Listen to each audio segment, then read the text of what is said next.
Hi, and welcome to the new Watchers on the Wall. We are talking about House of the Dragon, episode 6, season 2. Yes. And before we get started, we want to pose a question to our audience. What do we want to ask them? We want to ask y'all, what is one thing that you would change so far in the season? 100%. We need to know because we are fans of a lot of different channels, but one of the things that we've noticed is that people just seem to just do the reviews and the recaps. And we like to actually discuss what we like, what we didn't like, what we would have liked to have seen improved. So leave your comment below. Don't forget to like, subscribe, and share. Let's start this conversation off with, what was your standout moment from the episode? Standout moment for me was Sea Smoke gaslighting, gatekeeping, and girl bossing the Kingsguard, and he immediately goes and stalks Adam of Hull, and we see that Sea Smoke has some problematic ways about him. Yeah. What are some of the jokes that you've seen online about Sea Smoke? Tell us the one joke you saw. You can't like, these jokes are so funny. Part of it, okay, for those of you who are from the Caucasus Mountains, Black people have this really interesting thing that we do. We make everything out of a joke. And I don't know, some of these jokes, you're not gonna get the context of them. But there's this guy named Dr. Umar, and he says things, and he says them in threes consecutively, right? So he has this saying called, this is embarrassing, Black queens forever, snow bunnies never. So one of the funniest memes to me was when they're showing Sea Smoke running after Adam of Hull and saying Black queens forever, and then showing the Kingsguard saying snow bunnies never. And they do it 3 times. So, I mean, I say that to say it doesn't sound funny when I say it, but you have to watch it and see it. There's so much more. He basically was like, I only eat dark meat. Basically. Like, he's like, only dark meat can ride me. Okay, absolutely. It's like, Oh once my you God, go can back, ride you never It go sound like my back. husband. Like, You never go back. And so it's like, I highly encourage you guys who are not on the Black side of TikTok, please go over there and just browse. Just type in dem thrones, not them, dem, D-E-M, thrones, or dem dragons. That's what we in our community call House of the Dragon.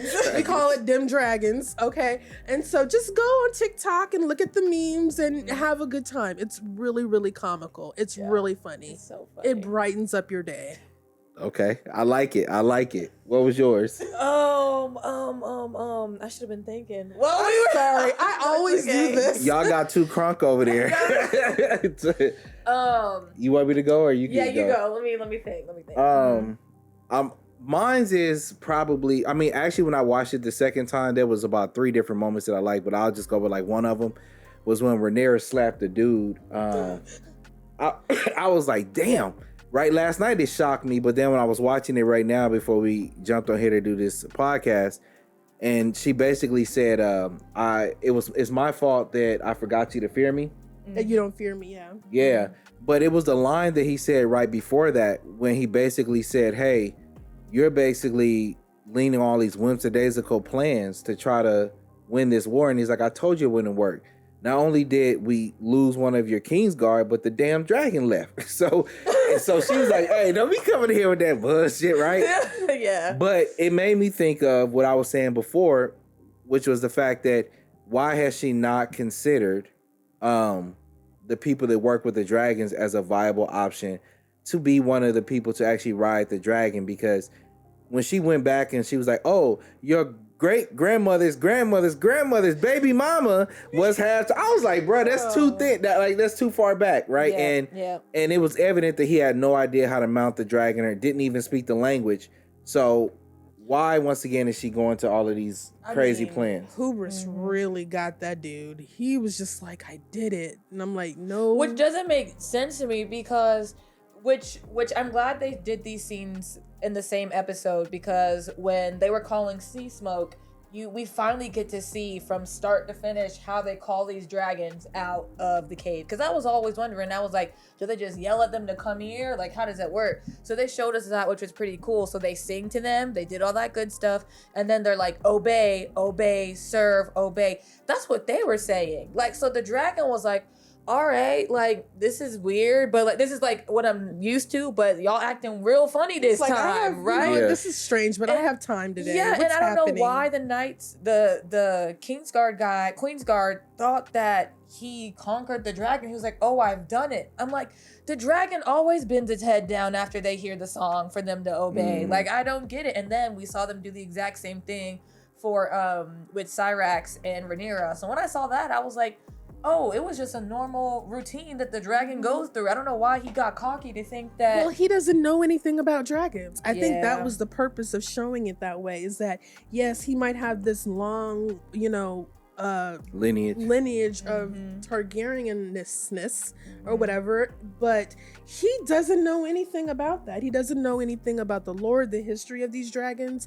He doesn't know High Valyrian. So it's like you got to bend your ear to kind of like, okay, maybe he's saying it correctly, but he knows nothing about these dragons. And I think this scene shows us that what you were speaking to about why are we getting these not random people, but these people who might have a drop of Targaryen blood to try to tame these dragons, instead of these people who speak the language, know the dragons, train them, they listen to them. What was the point of that? And I think we're going to see that in the next episode too. Like all of these things that we're saying coming together about these dragons, and how you cannot just, the Targaryen bloodline is probably not enough. Yes. Yeah, those are really valid points. So okay, I what was mine yours? now. You ready? Mine was, I forgot it because it was right in the beginning of the episode when it was like one of the opening scenes and Aemond comes into that council room. I'm sorry, they're slightly making me turn Team Green, and I might get hate in the comments for it, but I just feel like Team Black is just all over the place. Yeah. Team Green, they got the strategy, they got the plan. Aemond was in that council like, okay, what's the report? I don't care about the small folk. We need to do this. Mama, love you. You ain't got no place here anymore. And he's thinking from like not a psychopath, but it's just like, to him it doesn't make sense. And he said it. He was like, listen, you served your time when the realm needed you. You're no longer needed, so you don't need to be on the council. It wasn't any hate. It wasn't any backstabbing. He was just like, you just don't have a place. He doesn't understand why she's there. Yeah, exactly. So it's like, kind of like when, I'm thinking of when, I don't know what the actual medical term is, but like sometimes when people don't get social cues, autism? Is that what it is? Maybe neurodivergency. I think that's what I'm thinking, right? So it's like, they'll just say it because it's like, hey, it makes sense. Like, you don't need to be on here. So I just loved how Aemond came in, took control of the council, delegated everybody. They got up and went on their way. So I love that part. I'm sorry. Yeah. We were watching it. I was like, period, Aemond. Period. Yeah. He's not playing any games. He's incredibly strategic and is aware. Even when he deals with Clubfoot, and he thought he was gonna make him the hand of the king. He's like, do you think I'm a fool? He was like, bro, you have no loyalty to anybody. Why would I, put you as my hand of the king? And kind of speaking of that, what do y'all think about, is it Mysaria? What's the girl that kissed Queen Rhaenyra? Oh, Mysaria. The white right? Yes. I'm tripped out about how vulnerable she got with her, because she's shown us this whole time that we've interacted with her, that how do you know she's really on your team or your side? What do y'all think about that? How that relationship is flourishing? I don't know. I'm just really confused about that whole scene. They didn't build it up. Like, it came out of nowhere. And the whole time when I was watching and I was thinking she showed more compassion and I guess familial love with the hug and everything to her advisor than to her own stepdaughter when she left with her children. And it just was, and I kept thinking about that, and that was just strange to me. And I don't know why my mind kept going there. Like, why is she hugging this random woman she met a week ago? And then she just sent her step kid off, who I know she loves. Maybe she likes Bela a little bit more. Maybe it has something to do with the dragon. But I think it goes into Rhaenyra's like psyche, right? Because when we think about when we've seen her season 1 and season 2, if you're not serving the purpose that she needs you to serve, you're almost dead to her in a sense. Like once she was done with Chris and Cole, like object permanence. And they tried to go, and he was like, "Oh, we can have a love marriage," and she was like, "I'm literally the crown. What are you talking about?" Boom, that relationship ends. I don't love you. Yeah, ho. yeah. So it's like I see a little bit kind of like with Daenerys almost, because in Game of Thrones, Daenerys was like, "Wow, I literally sent a man away to die, and I don't even care about this dude." You know, she was like, Damn. "Wow." So I think it's playing into even with Daemon, right? She's like, Daemon. She don't really love Daemon in a sense. She was Not like, at "Uncle, all. I need you because Laenor's not stepping up. He's not being the man that I needed him to be, at least for his blood. He didn't have no kids with me. He's not doing all this stuff. He's indulging himself at court. He's like, Uncle, I need you." And Daemon was like, "All right, let's kill him." And Rhaenyra was like, "Well, let's not do that. But I need you to do something for me." So I think it's just playing into how she is. If you're not able to be an asset to her, then it's done. And she sees Massaria as a real asset to her right now. And that's She's so vulnerable. sad for Rhaena, because all she's ever wanted was to be, yes, she wanted to be a dragon rider. We saw that in season 1, but she's always just wanted to be, I guess, paid attention to, loved and paid attention to. And she doesn't, I mean, I wonder how this is, because I think at this point we all know she's going to claim sheep the stealer. sheep stealer. I think we all know that now. Yes. So I wonder what their relationship is going to be now that she's going to claim this dragon. And I hope we actually get to see it this season. Yeah, because when you say that, it reminds me of in season 1, when her mom was still alive. And even her mom was like, "You only pay attention to Bela. You don't even give Rhaena any attention because she doesn't have a dragon." And Damon's like, "You're crazy." No. But that's true. Everybody just overlooks her. And we've seen, which I also really like how they're doing Aemond, because we're fully seeing what their environment has created. Aegon created Aemond. Luke and Jace created Aemond. Viserys created Aemond. And we're seeing Alicent, and we're seeing the product of that. So I'm excited to see, well, what's the product of how they created Rhaena to be. And I can't wait to see the product of Alicent's third son that's in Old Town. Yeah, Old Town. Let's talk about that. Because everybody, whether you give the show a rating a 10 or a 2, everybody on social media is saying we're sick of Daemon being wasted this season and him playing Luigi's Mansion, Haunted Mansion, and him on the mushrooms and everything like that. I know Matt Smith is a really expensive character, but I feel to move the story along, what they could have done was maybe either cut some of his budget down or did something with the CGI of the dragons, and they could have casted Daron. Because this whole time he's having these useless scenes, we could have been seeing Old Town. We could have been seeing Daron. We could have been seeing him bonding with the dragon. We could have seen the dynamic of Otto going over there. So I feel like they could have changed some of those scenes up to show us Daron. Because even when we were watching it, and then Derek, which is like another one of our friends who watched the show, he was like, "Wait, Alicent has another son? Like this is season 2, and people didn't know that because they had it. I think they had a great if you don't read the that. book, you wouldn't.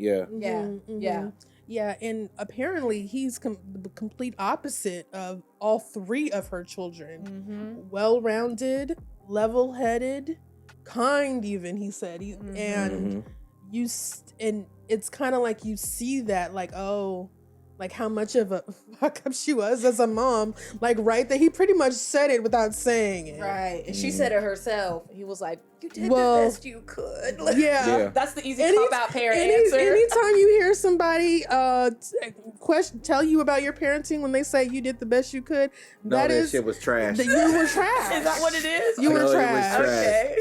Now, I mean, that's a good point, because I think we all, when we were watching the episode last night, when they flashed back to Daemon and at Harrenhal, we all said, "God damn." Yeah, we all collectively like was all like, 4 of us sat down, like we were like, bro, like, because just like what you said, And I get it. I guess they don't want Daemon there right now because then, she has an asset to fight the war, and she's having all this turmoil because it would move the story along too quickly. Too quickly. Yeah. But they don't even have to show him though. Like in Game of Thrones, we didn't see some people for 3 or 4 different episodes. I like that. Yeah. Yeah. So they could have, if we don't want to move the story along, just be like, he's at Harrenhal, boom, and then go to Daron or someone else. Yeah, because like even that part where they show Rhaenyra kissing the other girl, I was so excited to see how old boy actually mounted.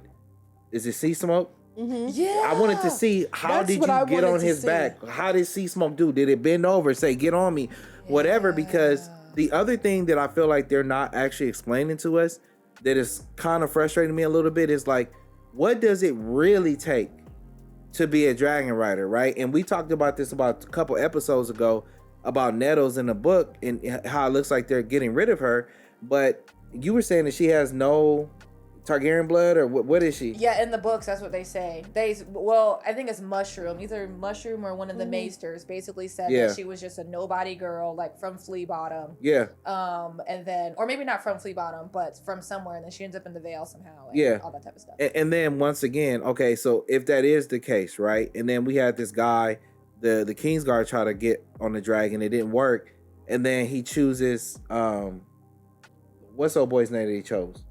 The dragon chose him. He chased him. Oh, Adam of Hull? Yeah, so he chose Adam of Hull, and we know that Adam is, I guess, Valerian or whatever the case may be. Yeah, they just confirmed he was Corlys's son. Yeah, but what does it really take? You know what I'm saying? And I wish that they would explain that, because we saw when Aemond claimed Vhagar, he just snuck up on her in the middle of the night and was like, obey me, and then she was like, all right, whatever, get on, cuz.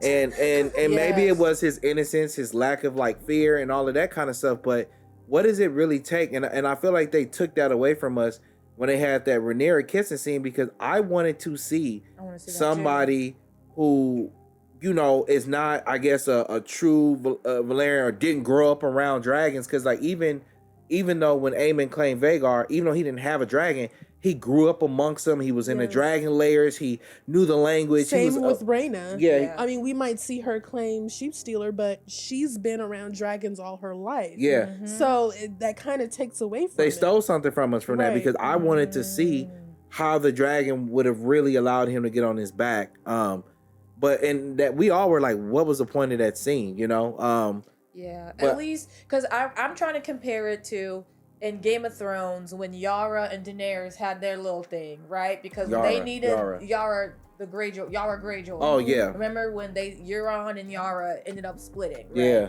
So they did have that moment, Dany and Yara, but I feel like they teased it a little bit. They added a little bit of foreplay into it. Like by the time they had that scene, we were like, okay, yes, let's go. That makes sense. But I feel like there wasn't any build up, because the entire time it was strictly, I'm the advisor, you're the queen. Like, yes, sis, I'm gonna build you up. You can do it. But it was never sultry, or it wasn't that finesse. And maybe it's because of the lack of the director understanding that. But there was, I didn't feel it from them like I felt it from Dany and Yara in Game of Thrones. So yeah, it was definitely interesting.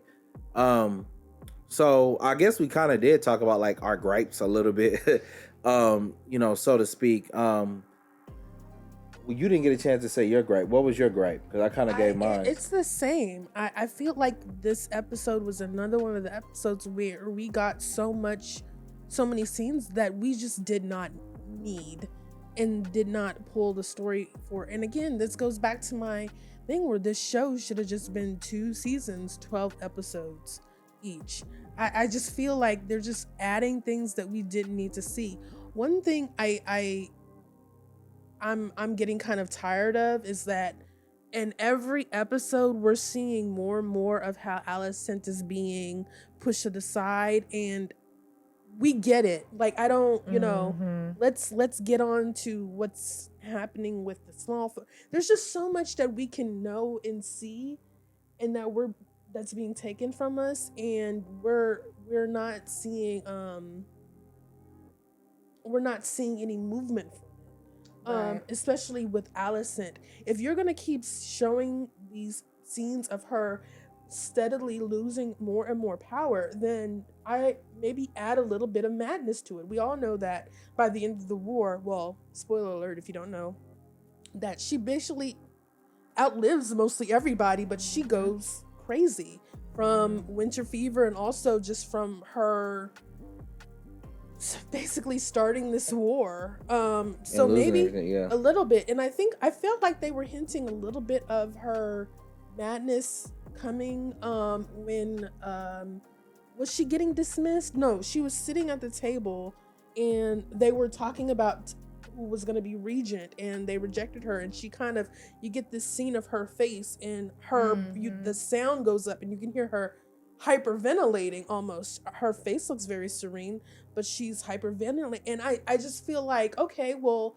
we're going somewhere with this, but then now we're back to her just being like, oh, okay, well, I just feel like, where is this going? Yeah. The only thing I could think about is they want us to see how she's actually regretting her. I think she's regretting her decision, and to me, it's like, you knew the caliber of your children. You knew he wasn't going to make a good king. He was a rapist. He was raping people. You know what I'm saying? He didn't want it. They had to drag him out from under the set table. Even if you didn't want it, I could give you a pass on that. But you're down there in Flea Bottom, betting on kids killing each other. You're raping folks. Was that him that was hanging out the window masturbating? Yeah, yes. When he was younger. Yeah, masturbating out the window, nutting on people walking by. That window has seen so much. Yeah. Poor window. I know, right? Oh, but you knew this guy wasn't a good quality cat, you know? And it's like, you know, now you got to kind of deal with it. But you know, I guess it is what it is. Definitely a boy mom. I feel bad for Aegon. I'm gonna say it. I feel bad for him. Like, I was rewatching season 1. See, I'm not crazy. No, that scene where they literally pull him from Flea Bottom, right? And he was like, and Aemond was like, "You need to do your duty." He was like, "Brother, I can get on a ship. I can leave." He's like, "I'm literally not fit. I don't know what to do." And you just see the desperation in the And he was acting. He was asking his brother, "Take this from me. You can have it pretty much in every way possible." And for Aemond to treat Aegon this way is insane to me. Yeah. And then to walk in up on him, you know, it was like, what you see when we was in the thing. I said, boy, he ain't playing with this Joker at all. What do you remember? And you know what the crazy thing is? No, remember no. I do not remember. Oh no, shit! Like he was in jail, like they were in Oz, the Oz or something, or they were in lockup. Like, it's so crazy to me. But even just watching this whole dynamic between them, it's so foreign to me. This concept of like siblings not liking each other. I have 4 siblings. I'm the oldest of 4, and we're like all like this. We're all girls. We're all like this. We're super close, and we have our arguments or whatever. But when it comes down to it, we're gonna close. And I just don't understand how you cannot, I guess, like your sibling to a point where you're like, no, you need to be king, dragging him out from the set and he's telling you, please, you do this. I abdicate. He basically abdicated right then and there. And he had several witnesses to that. And, you know, and I don't understand why Aemond, and I know the books and I know this, but just thinking about the story, it's like, why wouldn't you tell them, like, hey, my brother does not want this. You don't have that familial bond to where you're like, I need to advocate for my brother here. You don't have a choice. When I think about it, this reminds me of the scene in the first few episodes when Otto and Alicent are talking, and they're talking about their sons. They're like, Aegon, da-da-da-da-da-da. Aemond, he seeks your approval. So I think Aemond was trying to get the approval of Otto, of the crown, of basically everybody, because even when they're talking about not just approval, respect. Respect, yeah. He was like, Aemond was like, oh, I would do my duty and marry my sister, because he wants to please and he wants to be in that role. So I think that's obviously why, or not obviously, I think that's ultimately why he did it. I think also too, Otto and Alicent know that they can't control Aemond. They can control Aegon because he's out to lunch half the But time. Aemond respects authority. That's why he's bringing Otto back. Because I think that BS comment, Otto knows the importance of family. Number one, that was a jab to Larys. That made me realize he knew that you just killed your older brother. Mm-hmm. Yeah. Right? Because he was like, I need somebody who honors, respects family. Why would but you just tried to kill your older brother. Why would you? Because he knows. Like, why would you trust somebody? Game recognized game, goddamn. Right. Game recognized game. I see you and checkmate. Game recognized green daddy. You looking kind of familiar. Exactly. From the So Boondocks. he respects authority at the end of the day. It's like, yo, like I see you, like you can't be trusted, and I know this because I wouldn't trust me. Yeah, it's crazy. So, what is something I guess you guys are kind of looking forward to the next episode, or want to see in the next episode, so we can wrap it up, and then y'all can leave that comment down below too. What are you looking forward to seeing in the next episode? What are y'all looking forward to seeing? I want to see the relationship between Adam, Alan, and Corlys. I'm sick of the dysfunctionality of the blacks. I'm done with it. I'm done. The family ties, the daddy's gone. I'm done with that. I want to see Corlys and his two children mend their relationship. Because what is it going to be like now that Alan has a dragon, or Adam has a dragon? What is it going to be like now? Is Alan going to start wearing his hair out now? Because we just saw that he had silver hair. He was wearing his do-rag, his wave cap. Do-rag. Because it had grown out. They got do-rags in the Westeros. Yeah. They got do-rags. They got locticians. All that. Adam's hair is always in a cute style. Yeah. That thing be flopping. He was flopping. He's right. I was like, look at this one. Shiny, and I just need to know who did it on the show. They got somebody from West LA down there to Belfast. In Westeros, you know what I'm saying? From West LA to Westeros. Okay. But yeah, that's what I'm excited. I want to see the dynamic of them three. I just want to see these dragon seeds mounting these dragons. That's what I want to see. I want to see the more dragons. I don't need to see any more dramatics of people kissing people kissing and bastards and fighting. I don't need to see any more politics right now. I want to see these dragons being mounted, and I want to know, like, do the Greens find out about this? Like, how are they going to handle this? That's what I want to see. Most of all, I want to see Rhaenyra bag this dragon, sheep stealer. Yeah, you kind of took mine. That's what I was looking to see too, is as somebody actually mounting them and seeing the process of them being, mounted or whatever the case may be. Might see it with Hugh, I guess. Maybe. But probably not this season. I don't know. 2 episodes. Well, I don't think they can carry this dragon seed thing into the next season. So we're going to wait 2 years for the new season. And it's like, hey, let's finish up what we did in season 2. They're going to have to do it in these next 2 episodes. Yeah, I think they will give it to us in the next. I wouldn't be surprised if they end on it, him mounting a dragon or something. Or well, no, they said they're going to end on something else. But I'm trying to think of, since you stole mine, what? One mind. Yes, marriage. That's what I know, right? Let me see what else I could say. What about what's gonna happen with the relationship? Plotting of Larys and Aegon. You said what? Yeah, I forgot The plot, the seed planting with Larys and Aegon. Help me. What do you mean? Clubfoot and Aegon. He was like, "Help me." Oh yeah. Oh yeah. That was when I watched that the second time around. That was a really good scene. Yes. And almost probably one of the most interesting scenes of all the episodes. Like just in general. Like when I think about the first season when the King Viserys went and sat on the throne to hear the petitions for. That was powerful. Like that scene gives me chill bumps when I watch it. When the crown falls. The whole scene when he walked in, they was like, King first of his name. Yeah. He was cutting that thing like, dude, I was like, ah! The crown drop. Yeah, and he was like, you know what it is. He comes and picks it up.